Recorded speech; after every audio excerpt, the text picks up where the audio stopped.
wa sallallahu ala rasulillah Muhammad ibn Abdullah wa ala alihi wa ashabihi wa man walah, amma ba'd. Alhamdulillah ya teman-teman, kita ketemu lagi di pertemuan kedua. Tadi saya nanya nggak ada sambutan karena saya pernah diundang, terus saya nanya misi saya mulai ceramah jam berapa, saya bilang gitu. Dibilanglah 8:30 Ustaz. Saya datang 8:30 kurang 10 menit sampai di lokasi. Ternyata masih ada sambutan. Itu bukan hampir, 9:30 akhirnya saya baru pegang mic. Jadi 1 jam saya tertahan di situ.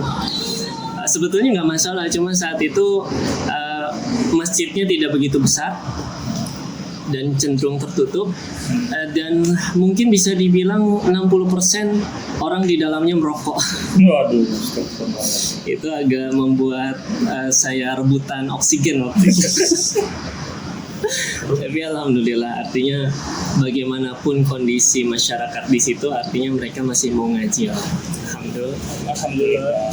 Termasuk alhamdulillah teman-teman ya, kita malam hari ini dengan kesibukan yang kita punya, dengan rutinitas kita, Allah masih ketuk hati kita buat menyisihkan waktu, menyempatkan diri. Karena kalau ngaji bukan nunggu sempat sebetulnya, tapi kitanya yang menyempatkan diri.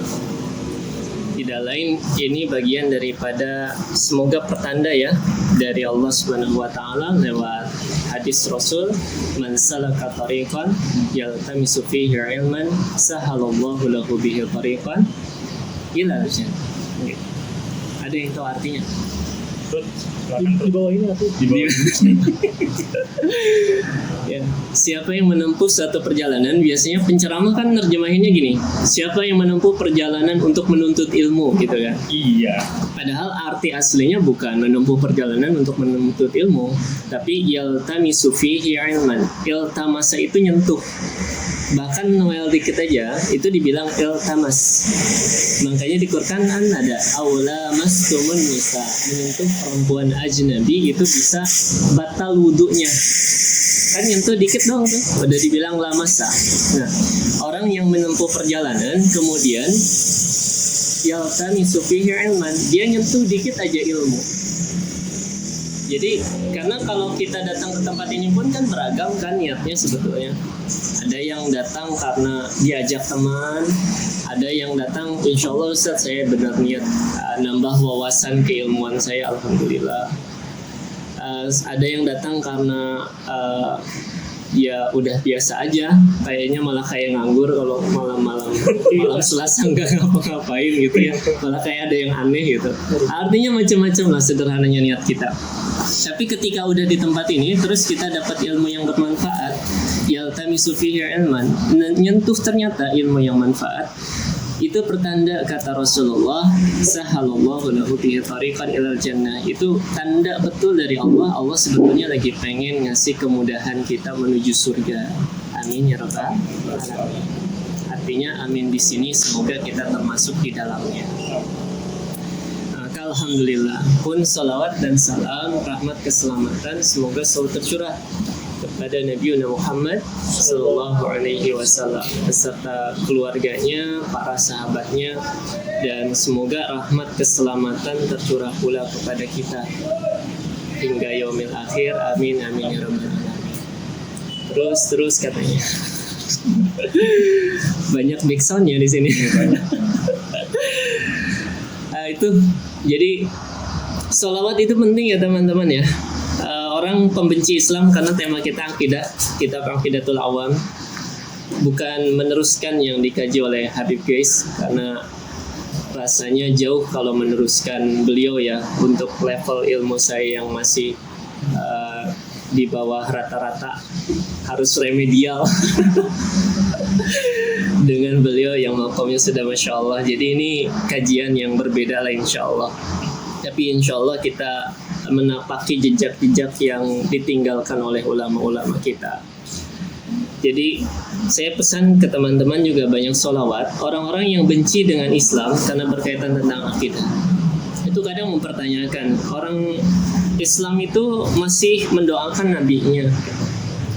Nabi Muhammad yang katanya akan memberikan syafaat saja masih butuh kepada doa. Karena sholawat itu kan arti aslinya doa. Jadi sholat dan sholawat itu akar katanya sama.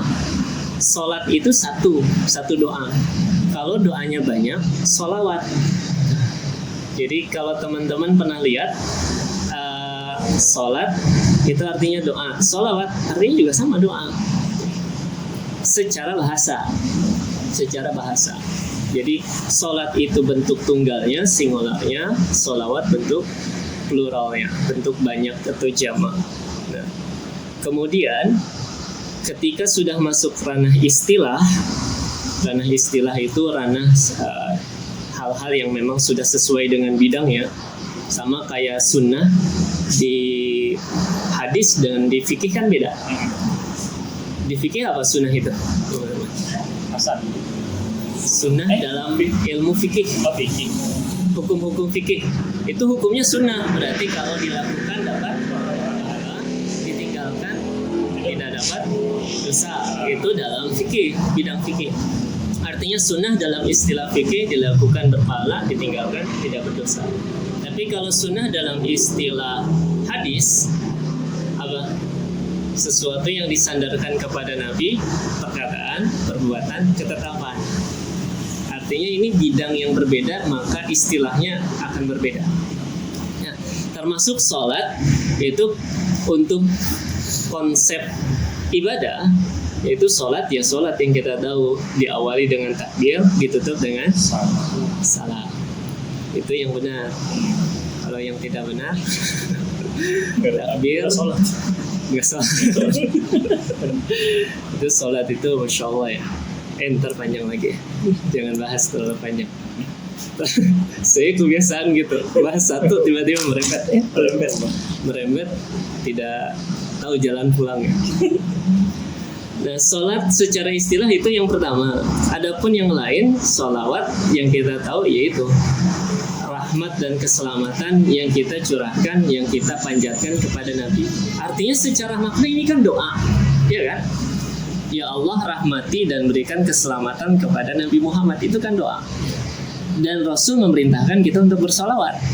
Makanya kata pembenci Islam, gimana nabinya umat muslim itu katanya mau ngasih pertolongan di akhirat, tapi di dunia saja masih minta umatnya untuk mendoakan dia.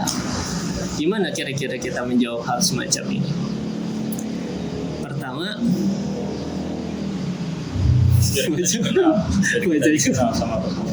biar kita dikenal. Ada lagi nggak kira-kira? Menunjukkan cinta. Biar kita dapat syafaat, menunjukkan cintanya. Ada lagi? Sudah. Dalam hati masing-masing kedengeran sih kayak sebenarnya saya punya jawaban. Poinnya adalah ini sama kayak kita mengabdi sama guru kita. Kadang ada guru yang katakanlah sudah sepuh, sebetulnya beliau bisa ngambil minum sendiri, terus kita ambilin. Apakah beliau butuh kepada pertolongan kita? Enggak, sebetulnya beliau bisa ngambil sendiri. Cuma kenapa kita ambilin? Supaya apa? Supaya kita diakui sebagai muridnya. Bentuk pengabdian kita, termasuk sholawat ke Rasul, itu bukan karena Rasul butuh kepada sholawatnya, tapi Rasul butuh bukti nanti di hadapan Allah kalau ini beneran umat saya. Tuh. Makanya dalam satu riwayat akan ada umat-umat Rasul yang Allah kasih hijab. Artinya apa? Rasul sebetulnya pengen ngasih syafaat karena kecintaannya kepada umat, tapi Allah dengan maha adilnya tahu betul mana yang layak, mana yang tidak jadi umatnya Rasul. Dan kelihatan dari sholawat salah satunya, bahwa bukti selain daripada wudhu ya, sebagaimana yang kita tahu dalam hadis sahih, tanda kita sebagai umat Rasul dari wudhu, tapi salah satu yang lainnya lagi adalah dari sholawat itu. Makanya hal-hal semacam ini kadang berkembang di dunia perkuliahan. Jadi pola pikir yang tadi disebutkan oleh Khirudi dan Arifin, bahwa kadang ada pemikiran-pemikiran barat yang tersusup dalam akidah. Kayak tadi terkesan kayak ilmiah, iya juga ya, ngapain ya Rasul minta disolawatin?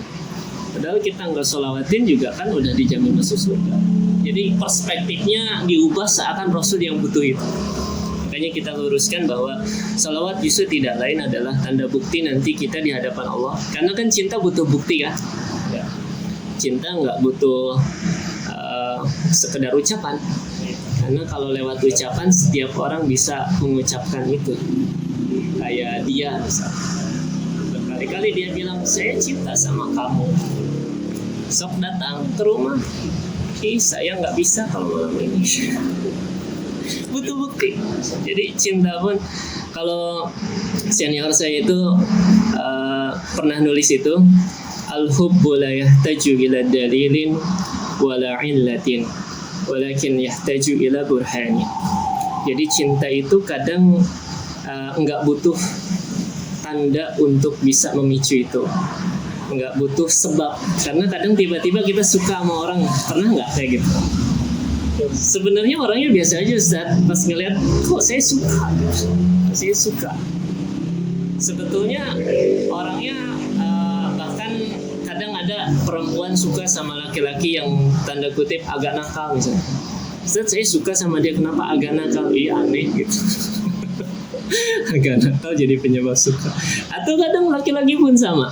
Ustaz, dia perempuan, kenapa suka sama dia? Ya enggak alim-alim banget orangnya, enggak alim-alim.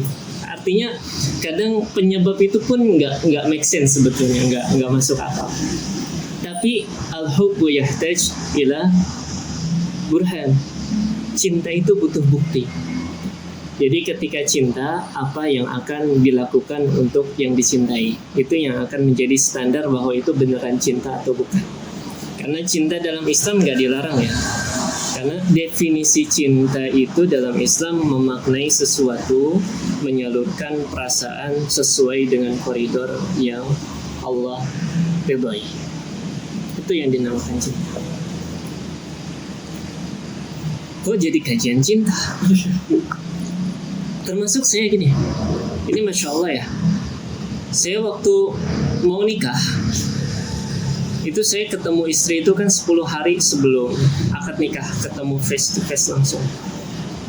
Jadi undangan udah dicetak, udah disebar, nggak tahu itu kalau zong kayak gimana.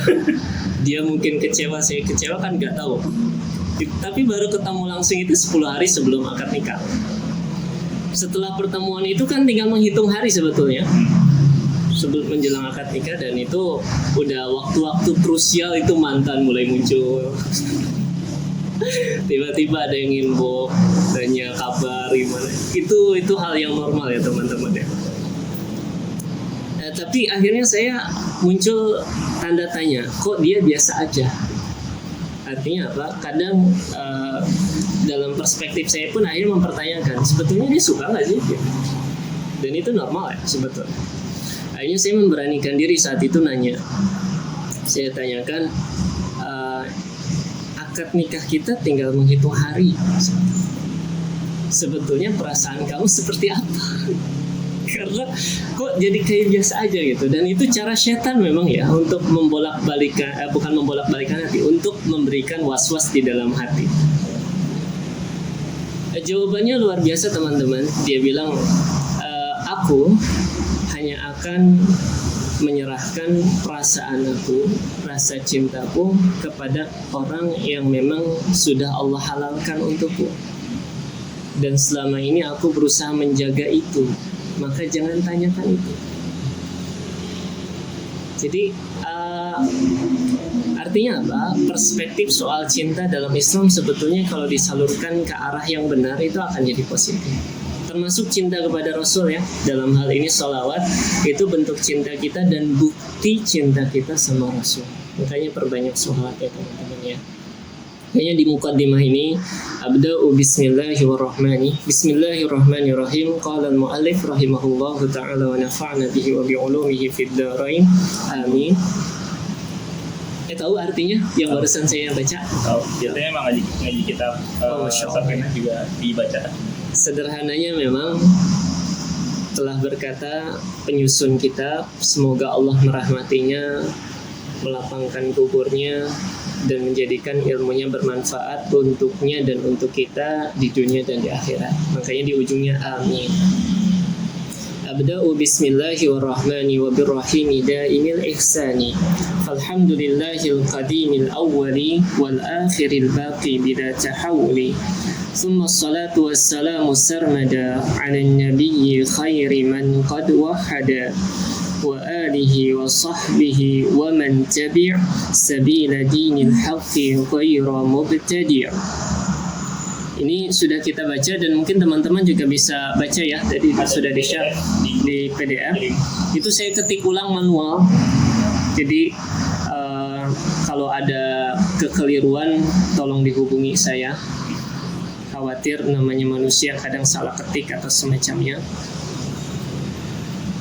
Ada beberapa poin yang ingin saya tekankan sebelum masuk ke pembahasan al-ilahiyat soal konsep ketuhanan. Di ujungnya itu di baris ketiga, salawat dan salam semoga selalu tercurah kepada Nabi sebaik-baik sosok yang mengesahkan Allah, wa alihi wa sahbihi wa man tabi', dan kepada keluarganya, sahabatnya, dan yang mengikuti sabila dinil haqqi ghayra mubtadi', jalan agama yang hak tanpa ada penambahan.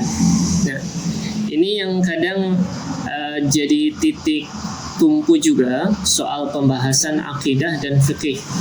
Ghayru mubtadi itu satu akar kata dengan bid'ah ya teman-teman. Bid'ah, mubtadi masih satu akar kata. Tahan gitu ya.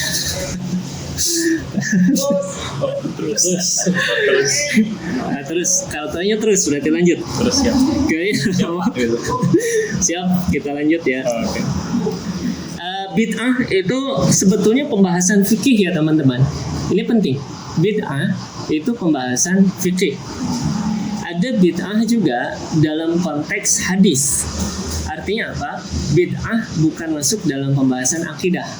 Jadi Islam itu ada 3 konsep. Pertama akidah, keyakinan. Kedua syariah, hukum fikih. Ketiga akhlak, moralitas. Kalau tadi itu ada yang nanya tadi siang nanya ke saya, Ustadz gimana pendapat Ustadz soal boykot produk yang pro Israel? Apakah memang benar harus dilakukan atau sebetulnya nggak perlu karena memang kan produknya halal? Makanya saya jelaskan tadi ada yang namanya akidah, keyakinan, ada yang namanya syariat, hukum fikih, ada yang namanya akhlak, moralitas. Soal akidah namanya produk nggak ada hubungannya secara langsung memang soal akidah keyakinan. Tapi paling nggak jauh dari halal atau haram. Kita tahu kayak model produk-produk yang pro dengan Israel itu secara umum ya halal sebetulnya. Label MUI pun terpampang jelas di sana itu halal, atau bahkan itu bukan produk yang sifatnya dikonsumsi, lebih ke digunakan dan semua bahannya pun nggak mengandung yang haram. Artinya secara hukum halal, semuanya halal ya sudah halal. Tapi ada sisi moralitas yang perlu kita pahami juga, karena beragama itu nggak cuma soal halal dan haram ya, iya nggak sih, ya kan? Kayak istri, makin jauh lagi kan larinya saya. Ini makin loncat-loncat, terbalik lagi nya sesatu ke halal haram lagi ke bid'ah. Diingetin ya kalau lupa ya. Kayak istri, pernah dengar nggak isu yang lagi ramai beberapa tahun lalu soal mencuci itu bukan kewajiban istri ternyata. Oh itu kajian favoritnya perempuan. Ternyata menyetrika itu bukan kewajiban istri. Yang mengisi kajian juga ustadz lagi kan, lagi nyari jamaah perempuan. nyari pendukung. Ibu-ibu, mencuci itu bukan kewajiban istri, menyetrika bukan kewajiban istri. Betul. Kemudian apa lagi? Memasak bukan kewajiban istri. Artinya teman-teman yang akhwat, seandainya sudah menikah atau nanti menikah, kemudian teman-teman tidak masak, tidak berdosa karena bukan kewajiban istri. Yang wajib menafkahi itu siapa? Suami. Dan definisi nafkah itu bukan ngasih uang. berarti ngasih sandang, pangan, papan, tempat pakaian. Pastikan istri itu punya pakaian. Pastikan istri itu punya tempat hunian. Pastikan istri dan anak itu ada sesuatu untuk dimakan. Artinya harus ready, harus sudah siap makanannya, bukan bahan mentah. Kewajiban suami itu memastikan ini siap untuk dimakan. Tapi itu kalau berbicara soal hukum, istri akan menuntut, pokoknya ini bukan kewajiban saya nggak masak, nyetrika, nggak berdosa. Dan itu benar secara hukum. Tapi suami kalau melihat dari sisi hukum juga akan dibalikan. Kewajiban suami hanya memastikan istri bisa makan, sehingga segenggam beras itu cukup buat dia. Apa maksudnya? Segenggam beras nasi itu cukup untuk kasih makan istri. Yang penting kamu punya makan, kewajiban saya selesai.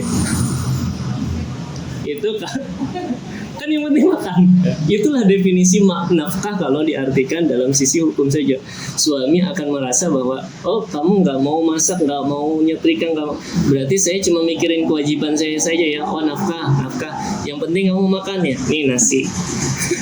Kamu minum. Oke deh, sama minum dan segelas. Itu sudah menggugurkan kewajiban nafkah. Kemudian apa lagi? Pakaian, satu pakaian cukup untuk menuntaskan kewajiban suami memberikan nafkah kepada istri. Kamu pakai satu kan? Nggak semuanya tuh yang di dalam lemari di double, nggak dong. Cuma satu pakaian, satu set lah bisa dibilang. Satu set itu sudah menggugurkan kewajiban suami. Artinya apa? Kalau dunia hanya berbicara atau agama hanya berbicara hukum, halal, haram, wajib, sunnahnya saja, akan hancur rumah tangga. Maka disitulah pentingnya akhlak, moralitas dalam beragama. Jadi meskipun istri cukup dengan satu set pakaian dan satu untuk ganti, tapi belikanlah yang lebih, gitu kan, yang disukai oleh istri. Produk Israel pun memang tidak ada kaitannya langsung dengan akidah. Soal halal haram pun itu produk halal, tapi itu berbicara soal moralitas, soal akhlak dalam beragama. Nah, soal bid'ah itu di sini juga gue Romo tadi tidak ada penambahan. Itu sebetulnya dalam konteks sunnah, ulama Syekh Ibnu Hajar al-Asqalani itu mendefinisikan al-bid'atu ma yukhalifu sunnah.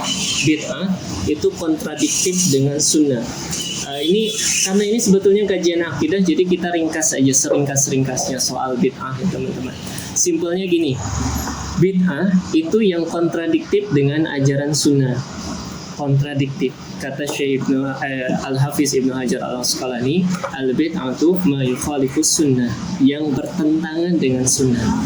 Artinya sesuatu yang belum dijelaskan dalam sunnah tidak bisa kita langsung definisikan itu bid'ah.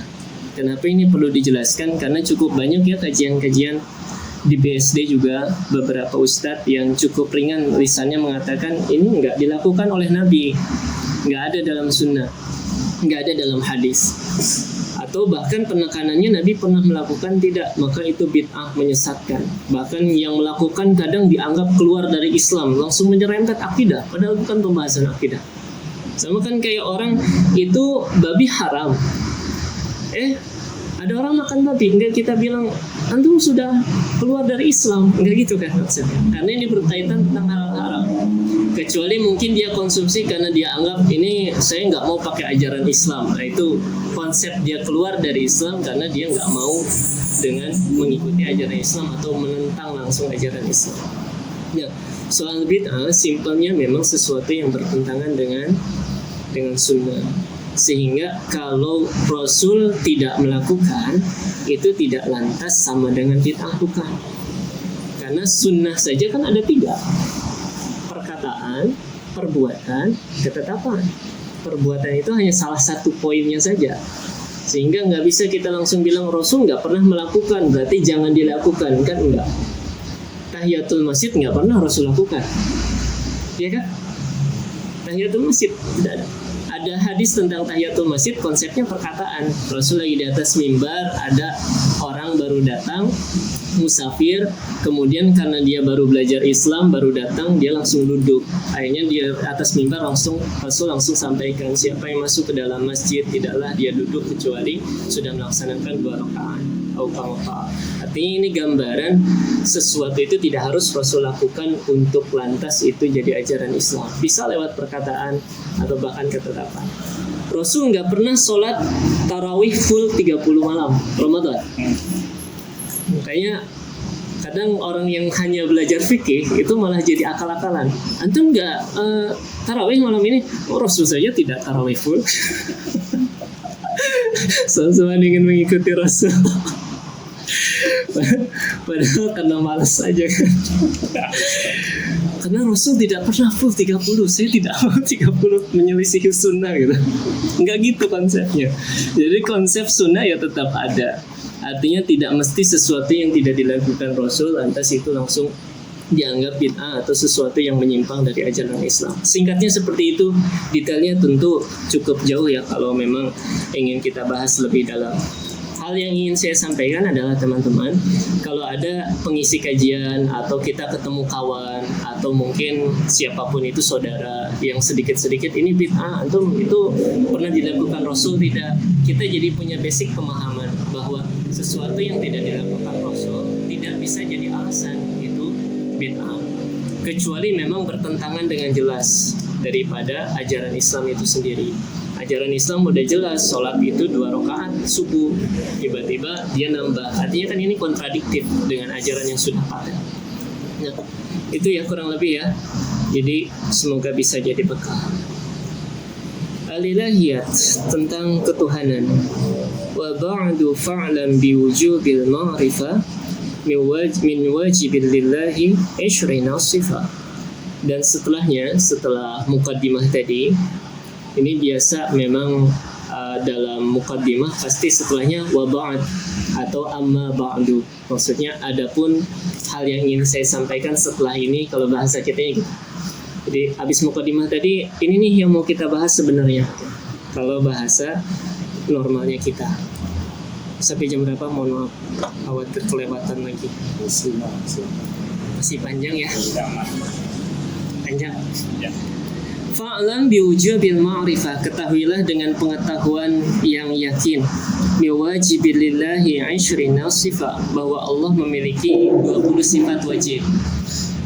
Ini masyhur juga dalam sisi kajian akidah yang bersandar daripada Imam Asy'ari. Pernah dengar Imam Asy'ari? Siapa? Mau dikenalkan dulu? Dikenalkan lah sedikit ya Imam Asy'ari dalam bahasa awam kita, karena kadang sering orang menyesatkan juga. Kalian pernah tahu buku ini nggak? Mulia dengan Manhaj Salaf. Tahu nggak? Pernah tahu nggak? Hampir ya setiap saudara kita yang ikut kajian Salafi itu punya kitab itu, punya buku itu. Mulia dengan Manhaj Salaf, disusun oleh Syekh Abdul Qadir Jawas. Pernah dengar namanya ya? Syekh Muhammad Abdul Qadir Jawas. Beliau penulisnya, dan di situ menyesatkan salah satunya akidah Asy'ariyah, Maturidiyah, Hizbut Tahrir, apalagi ya? Jamaah Tabligh. Pokoknya sesat kan? Disesatkan maksudnya di buku tersebut. Nah, yang ingin kita luruskan, kita mengkaji kitab berlandaskan akidah Asy'ariyah. Sebetulnya apa Ustaz akidah Asy'ariyah itu? Simpelnya gini teman-teman. Dalam fikih itu ada mazhab. Tahu ya? Hanafi, Maliki gurunya Imam Syafi'i, gurunya Imam Ahmad bin Hanbal. 4 mazhab paling masyhur. Hanafi, Maliki, Syafi'i, dan Hambali. Kenapa ada mazhab? Karena nggak semua orang bisa paham hukum fikih dari Quran dan hadis.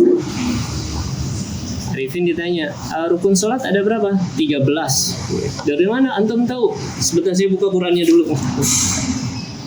Hadisnya semua satu persatu saya susah. Tapi dengan adanya mazhab mempermudah. Oh, di kitab fikih Syafi'i, Imam Syafi'i sudah neliti ada 13.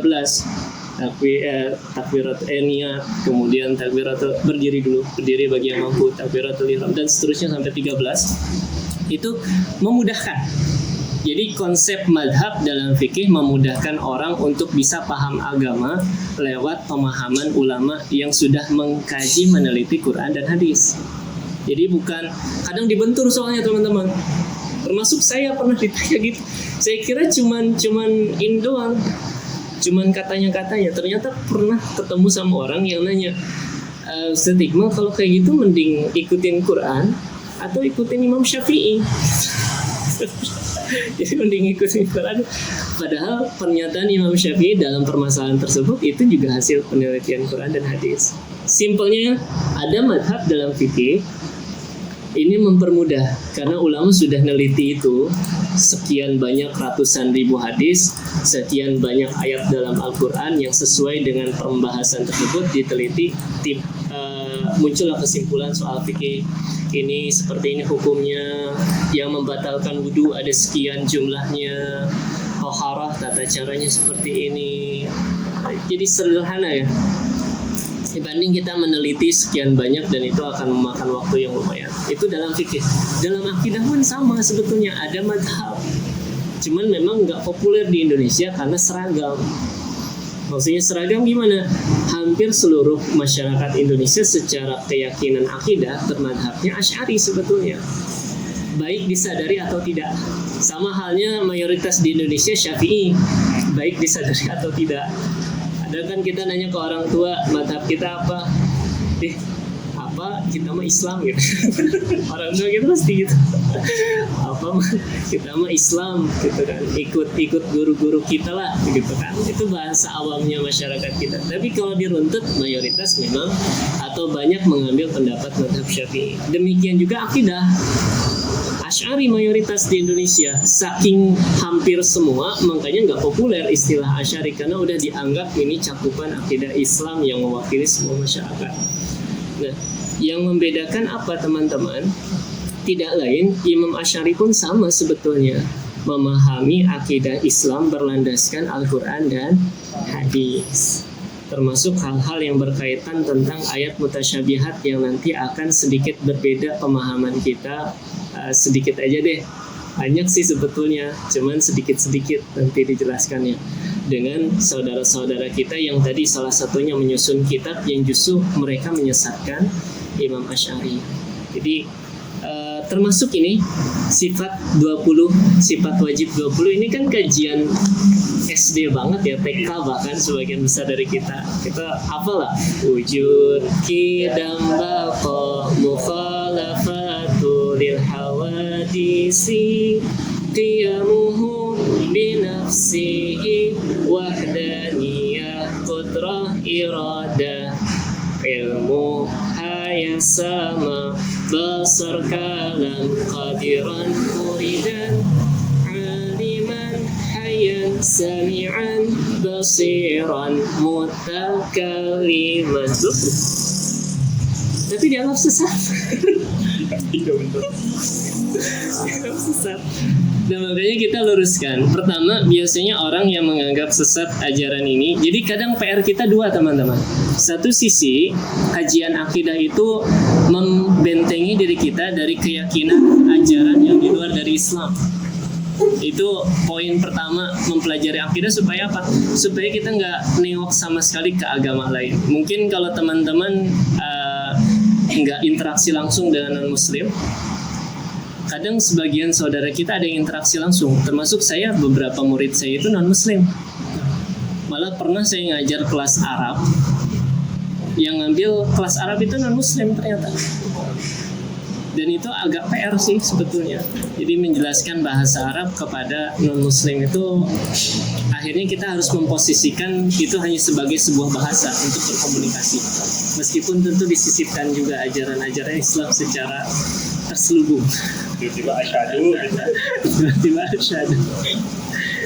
Tapi itu unik sih memang. Saya ngajar di sekolah yang dia global, non-muslim bisa masuk, bahkan berasrama, dan non-muslim banyak juga.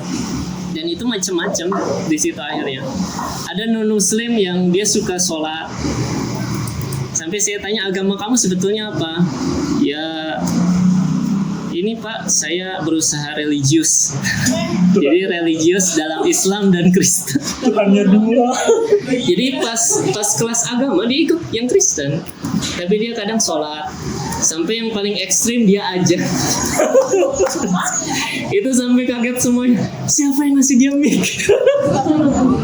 Siapa yang ngasih dia mic? Dia ajan dan dia bisa. Kristen syariah. Kristennya syariah sekali. Nah, artinya gini, di satu sisi kita harus bentengi diri dari hal-hal yang sifatnya bisa mengeluarkan kita dari Islam dalam sisi akidah ya. Termasuk kadang di dunia kerja, kadang ada orang-orang yang mungkin secara nggak langsung, secara langsung sih enggak, tapi secara nggak langsung biasanya kayak misalnya ngapain sholat masih susah juga kan hidupnya. Tapi kan sebetulnya secara nggak langsung ingin mengeluarkan kita dari keyakinan kita sendiri. Ngapain tuh sholat masih susah kan, cicilan masih banyak kan, ngapain sholat selama ini minta nggak ada yang ngasih. Awal sekali dua kali mungkin kita anggap bercanda, lama kelamaan kadang menghujam juga ke dalam pikiran ya juga. Selama ini Allah kok nggak ngasih kemudahan. Dan itu yang kita coba counter dari hal-hal yang sifatnya bisa mengeluarkan kita dari Islam. Tapi di satu sisi, akidah juga berusaha membentengi kita dari penyimpangan yang ada di internal Islam itu sendiri. Nah, termasuk saya sama Ustadz Kemal dulu satu pondok. Saya dapat cerita dari Ustadz Suban, saya Kemal. Ustadz Suban itu cerita, ada alumni pondok yang tiba-tiba datang. Dia bilang, Ustadz, menurut saya Tuhan itu nggak cukup satu. Loh, kamu udah keluar dari Islam? Enggak, saya Muslim. Cuma dalam perspektif saya, Allah itu harusnya punya partner dalam mengatur muka bumi. Gitu. Artinya ngaku Muslim, tapi dalam ruang lingkup Islam pun kadang ada penyelewengan dalam sisi akidah. Atau hal-hal lainnya yang sifatnya kita bahkan tahu mulai muncul keyakinan lain dalam akidah, termasuk yang paling masyhur contohnya Jabariyah, Qadariyah. Syiah itu mazhab dalam akidah. Kita nggak akan, bahkan jarang sekali kita temukan. Mungkin ada beberapa literasi soal fikih, tapi jarang sekali kita temukan. Apakah ini pertanda waktunya sebentar lagi? Setengah 10. Nanti tolong ini ya, dikasih kode ya. Suka kebablasan. Sampai 9.15 lah ya, habis itu tanya jawab. Sampai mana tadi? Hilang. Qadariyah, Jabariyah. Oh, Qadariyah, Jabariyah. Termasuk Syiah itu jarang kita temukan dalam literasi fikih, kan nggak dibilangkan kalau menurut pendapat Syiah hukumnya seperti ini, jarang. Tapi lebih ke keyakinan. Karena itu memang Syiah biasanya akan dimasukkannya ke madhab dalam akidah. Artinya penyimpangan di internal Islam dalam sisi akidah itu ada. Nah, Imam Asy'ari berusaha mengkanter itu untuk membentengi internalnya juga. Makanya muncul sifat 20 ini tidak lain untuk membentengi dari luar, pun untuk membentengi yang dalam sebetulnya. Jadi ini dalam konsep kajian. Sama halnya ada hukum tajwid, tahu ya? Hukum tajwid itu yang buat Rasul bukan? Secara teori bukan. Secara prakteknya ya Rasul mempraktekkan itu jelas. Tapi secara teori ada izhar, ada iqlab, ada idgham dan lain sebagainya. Panjang pendek dengan istilah yang panjang yang kadang kita juga kadang lupa. Ini mad apa ya? Itu biasanya orang-orang yang ngaji tajwid lupanya itu sifat huruf sama mad. Itu paling PR itu biasanya. Itu mesti sering-sering dimurojaah teman-teman. Nah, itu artinya istilah-istilah semacam ini dikembangkan untuk tidak lain mempermudah dalam mengkajinya. Termasuk sifat 20 bukan berarti Allah harus punya 20 sifat ini, bukan. Ini penting ya. Karena orang yang anti dengan kajian semacam ini biasanya bilangnya apa? Oh, itu kok kajian Ustadz Iqmal bilang Allah harus punya 20 sifat. Bukan Allah harus punya 20 sifat. Tapi 20 ini harus ada pada zat yang mengaku dirinya sebagai Tuhan. Artinya apa? Kalau ada orang lain, makhluk lain, atau agama lain yang mengaku saya punya Tuhan selain Allah, punya 20 karakter ini enggak? Karena 20 ini akan mewakili sekali bahwa itu layak disembah atau enggak. Maksudnya itu. Jadi 20 ini semacam apa ya? Kriteria bahwa sosok tersebut layak dipertuhankan. Makanya bahasanya sifat wajib bagi Allah, atau sifat yang wajib harus ada pada zat Tuhan, pada sosok Tuhan. Karena kalau nggak punya sifat ini, artinya itu nggak layak dipertuhankan. Maksudnya itu sebetulnya. Jadi bukan kita mewajibkan Allah harus punya ini nih, tapi justru ini karakteristik Tuhan yang untuk membatasi eksternal tadi yang mengaku Tuhan, atau mengkanter orang-orang yang berusaha mengeluarkan kita dari ajaran Islam, termasuk untuk membentengi di internalnya juga. Dan tidak ada yang mampu memiliki 20 sifat ini kecuali Allah. Makanya apa saja sifatnya kita coba pelajari minimal satu ya di pertemuan ini. Fallahu mawjudun qadimun baqi mukhalifun lil khalqi bil itlaqi. Allah itu ada. Pertama ini penting, Allah itu ada. Saya di mukadimah pertemuan sebelumnya sempat saya gambarkan ya soal orang ateis yang bilang bahwa kerang itu terbentuk dengan sendirinya, indah. Adalah dia juga meyakini bahwa ada objek yang terbentuk dengan sendirinya. Terbentuk karena ada yang menciptakan. Contohnya buku. Dia yakin ya, buku ini tidak terbentuk sendiri karena ada yang membuat. Sehingga adanya pencipta dalam proses pembuatan suatu objek itu menjadi 50-50 sebetulnya. Bisa jadi ada, bisa jadi tidak ada dalam perspektifnya orang ateis. Ini ada nih yang menciptakan, kalau yang ini nggak ada. Handphone ada memang penciptanya, tapi misalnya tembaga yang ada di alam itu ada sendiri. Ini ada yang menciptakan, sehingga 50-50. Makanya waktu pertemuan sebelumnya saya katakan, dari mana dia tahu ini ada penciptanya? Itu tidak ada. Dari mana kira-kira dia tahu? Karena pertama dia pernah melihat, atau kedua dia tahu prosesnya. Kenapa yang itu dibilang tidak ada penciptanya? Karena dia tidak pernah melihat dan dia tidak tahu proses terjadinya. Makanya yang mengkaji proses terjadinya alam semesta justru yakin alam semesta tidak mungkin terjadi sendirinya. Karena nggak mungkin kebetulan. Kan orang yakin buku ini tidak mungkin tercipta sendiri karena apa teman-teman? Karena tahu ini nggak mungkin terbentuk kayak gini sendiri dari potongan kayu atau kulit kayu bahkan. Tidak mungkin pohonnya tumbang sendiri. Tidak mungkin kulitnya terkelupas sendiri. Tidak mungkin kulitnya tiba-tiba jadi diolah jadi lempengan kertas. Tidak mungkin terpotong sendiri. Tidak mungkin tercetak sendiri. Bahkan tidak mungkin menjadi warna sendiri. Dia paham prosesnya. Tidak mungkin itu terjadi kebetulan. Termasuk para ahli sains yang betul-betul mendalami alam semesta itu pasti menemui kebuntuan ketika melihat alam semesta dengan kerumitannya yang tidak mungkin kebetulan. Oke, semuanya dari Big Bang, ledakan besar, tapi tidak mungkin semuanya terbagi sedemikian rapihnya, berputar dengan rotasinya dalam hitungan sekian juta tahun lamanya. Tidak mungkin matahari terbentuk dengan sendirinya. Oke, semuanya Big Bang. Terus kenapa matahari masa gaya gravitasinya lebih berat dibandingkan bumi?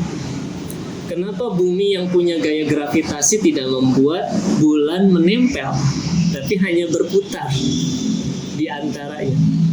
Dan kenapa justru bulan memutari bumi? Bukan bulan ikut ke matahari aja jadi planet sendiri. Konsep semacam ini membuat para ahli sains, proses terbentuknya alam semesta membuat ahli sains pun kewalahan. Nggak mungkin ini kebetulan. Termasuk salah satunya yang paling masyhur ya Ustadz Felix Yao, tahu ya? Nggak mungkin sih nggak tahu.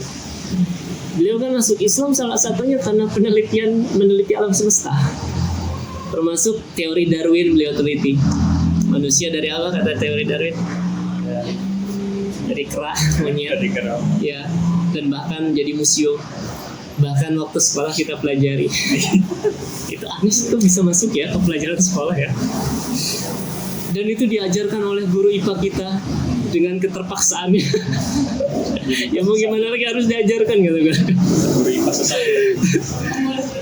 Dan mau tidak mau kita masuk dan mempelajari itu.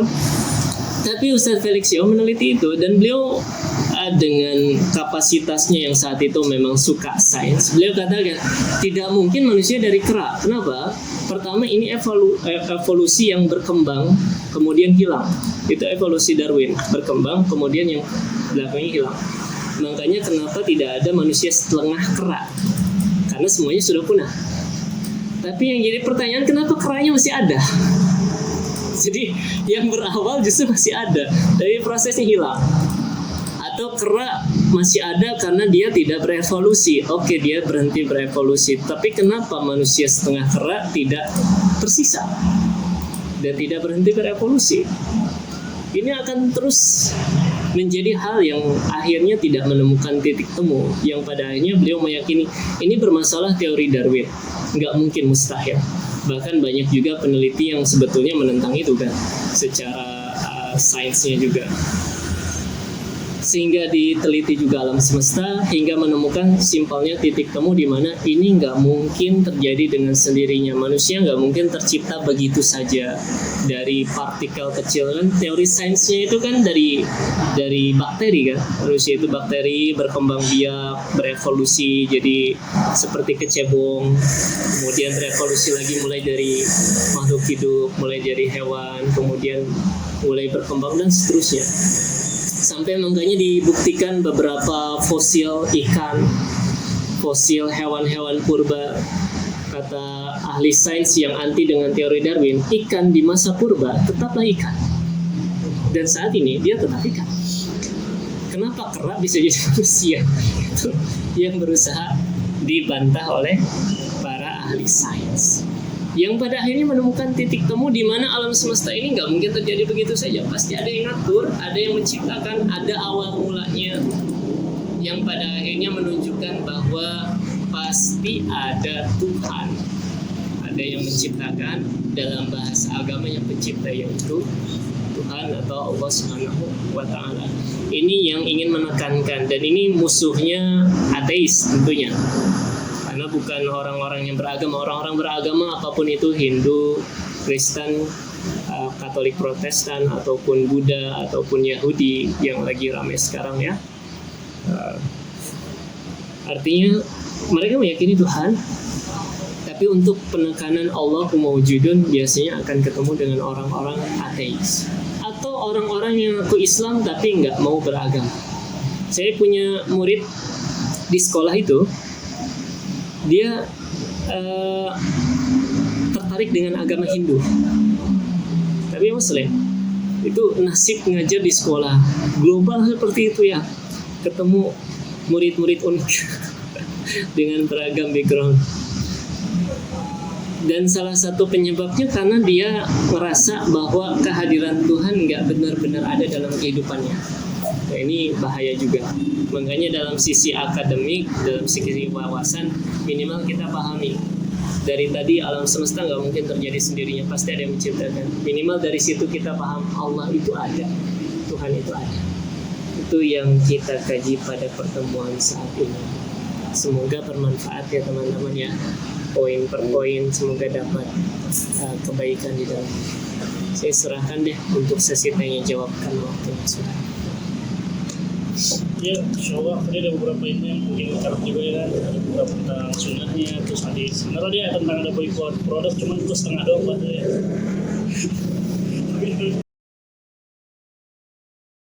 Karena dari orang tua kan suka menganggap Islam KTP gitu ya, yang ini Islam gitu, cuman akidahnya seperti apa, atau yang mungkin ada yang menyebut dengan manhajnya seperti apa gitu kan.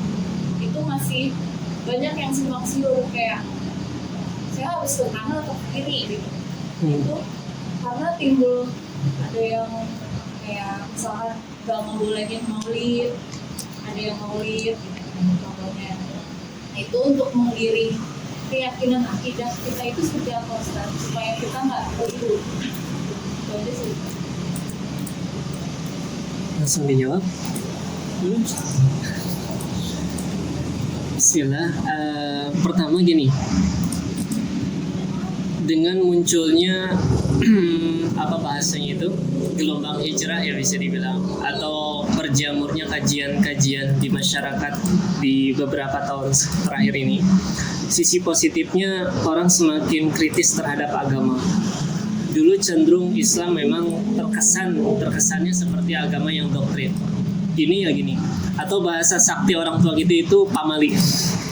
Jangan kayak gitu pamali. Oh udah, akan nurut pasti itu. Kalau pamali nggak ada yang berani melawan.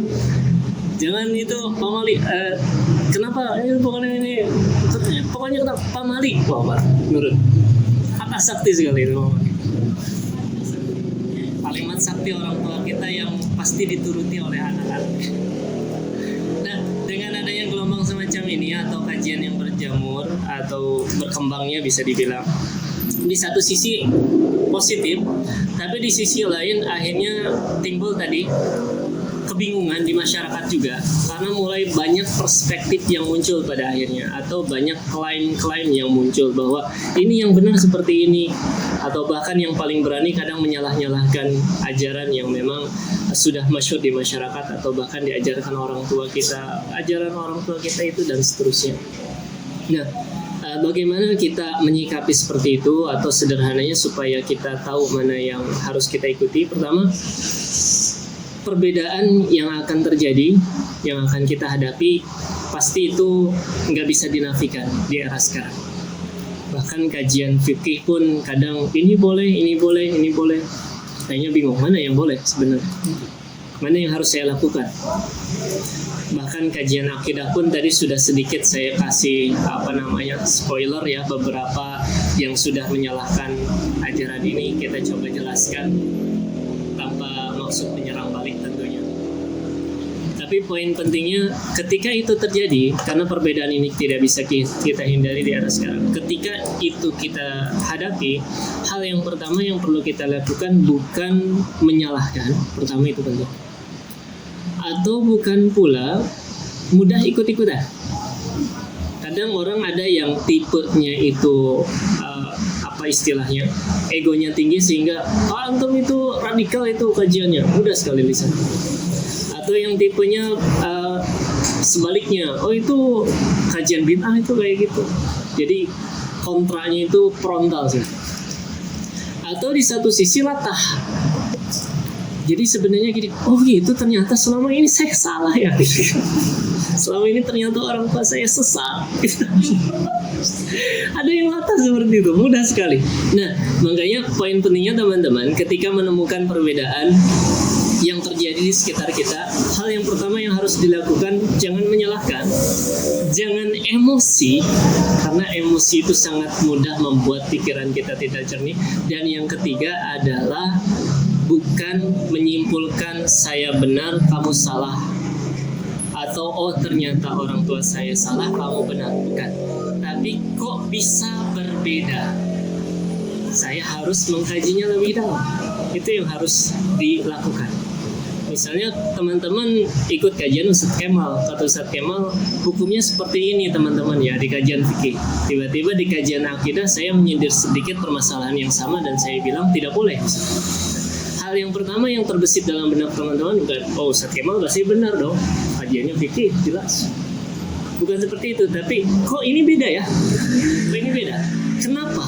Jadi yang timbul pertanyaan adalah kenapa berbeda? Maka yang terbesit dalam benak ketika seperti itu, yang terdorong adalah mengkaji lebih dalam apa yang dia pahami dan mengkaji lebih dalam apa yang selama ini kita amalkan. Karena kayak tahlilan, saya sempat buat tulisan, saya sampai bilang ini di tulisan saya ucapkan terima kasih kepada teman-teman salafi yang mengkritisi tahlilan, maulidan, Isra Mi'raj, Nisfu Sya'ban. Karena dengan demikian teman-teman Nahdlatul Ulama, Muhammadiyah ataupun siapapun yang mengamalkan itu jadi terdorong untuk lebih mengkaji lebih dalam apa yang sebenarnya mereka lakukan. Selama ini kan kita tahlilan ya udah tahlilan aja. tetangga meninggal ikutan. Kalau nggak ikut seperti dikucilkan nanti kita gitu kan. Atau semacamnya ikut-ikutan aja lumayan dapat besek. Berkah. Ya apalagi malam ketiga dan ketujuh. Itu pasti penuh. Malam ketujuh sekarang jangan lewatkan gitu kan. Jangan lewatkan. Nah, kebanyakan karena kebiasaan aja ikut-ikutan orang tua. Tapi ketika ada yang bilang tahlilan bid'ah, akhirnya bid'ah gitu kan. Akhirnya mulai mengkaji. Terlepas niatnya beragam ya, ada yang mengkaji hanya untuk jadi amunisi, ada yang mengkaji karena memang berusaha membela diri, ada yang mengkaji karena memang dorongan hati. Kayaknya saya harus kaji deh, kenapa sih saya lakukan ini selama ini. Jadi tadi kalau kembali ke pertanyaannya, mana yang harus saya lakukan? Pertama memang harus dipilah-pilah setiap case by case, karena nggak bisa langsung sekaligus, akan panjang sekali. Soal tahlilan, coba kaji dalam-dalam. Kenapa tahlilan ada yang pro, ada yang kontra. Soal maulidan, sebetulnya bagaimana sih maulidan yang sesuai dengan sunnah itu? Saya waktu rame maulidan, saya buat tulisan itu. Maulid sesuai sunnah. Yang komen orang-orang, ini tidak seperti kajian sunnah. Mana ada kajian sunnah mengajarkan maulidan. Jadi, kita kaji case by case setiap pembahasan, dan itu yang justru akan melahirkan hikmah, dan kita pun akhirnya memahami agama sebetulnya mempermudah. Makanya kayak saya pribadi maulidan, ayo antum nggak maulidan, oh ya sesimpel itu kalau memang sudah kita kaji dua sisi. Tapi kalau cuma satu sisi kadang kita cenderung mudah menyalahkan dan seterusnya. Semoga terjawab ya. PR-nya memang harus di dalam. Semoga mungkin nanti Syekh Kemal sebagai penutupnya. Sebenarnya ada pertanyaan lagi Ustaz. Ini pertanyaan titipan sih. Jadi kenapa sih dalam beragama Islam ada yang namanya Salafi, NU, Muhammadiyah dan sebagainya? Kenapa tidak disamaratakan aja gitu? Malah ada kelompok-kelompok. Kenapa Ustaz Kemal? Agak berat sih ini ya. Sikap. Ya, akhirnya mau jawab. Saya loading dulu jadinya. Simpelnya gini, kenapa sih harus ada golongan-golongan semacam Nahdlatul Ulama, semacam Salafi? Sebetulnya awal mula terbentuknya kalau kita lihat sejarah, sebetulnya ini wadah ya teman-teman ya. Wadah para ulama kita memahami Islam. Sebetulnya cara mudahnya seperti itu. Jadi kalau tadi kita kenal ada mazhab, itu cara mudah untuk mengkaji Islam. Kalau bahasanya awam itu ibarat kita mau ke Surabaya, kamu mau backpacker apa mau pakai motor apa mau pakai kereta. Kalau kereta mah tinggal naik turun di stasiun sampai Surabaya selesai.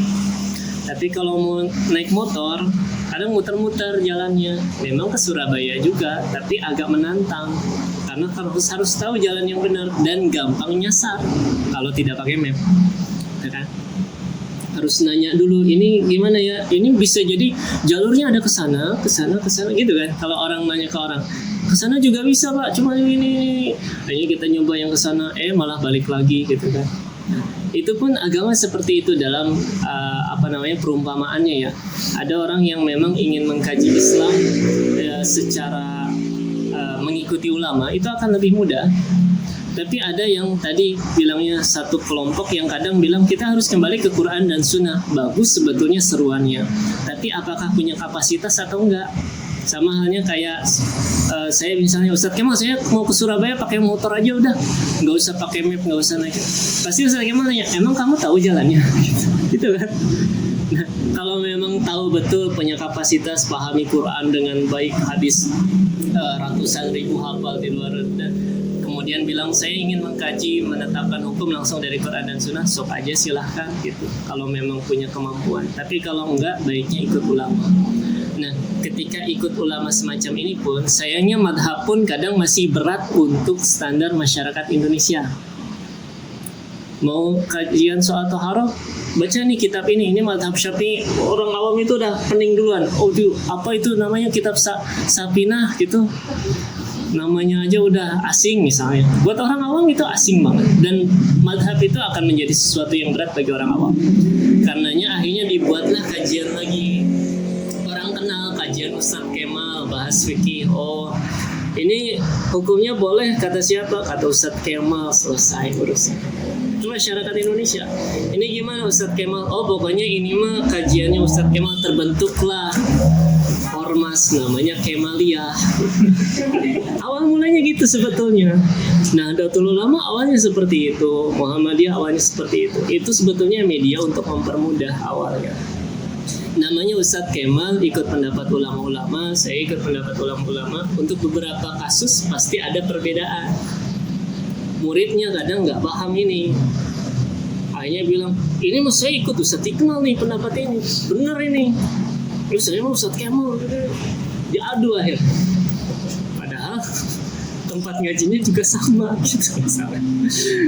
Dan ini banyak terjadi di masyarakat yang akhirnya salah dipahami. Makanya kalau simpelnya tadi kenapa ada perbedaan kelompok, awalnya sebetulnya ini wadah untuk mempermudah masyarakat awam dalam mengkaji Islam, hingga terbentuk satu kelompok yang ini kajiannya kiai ini.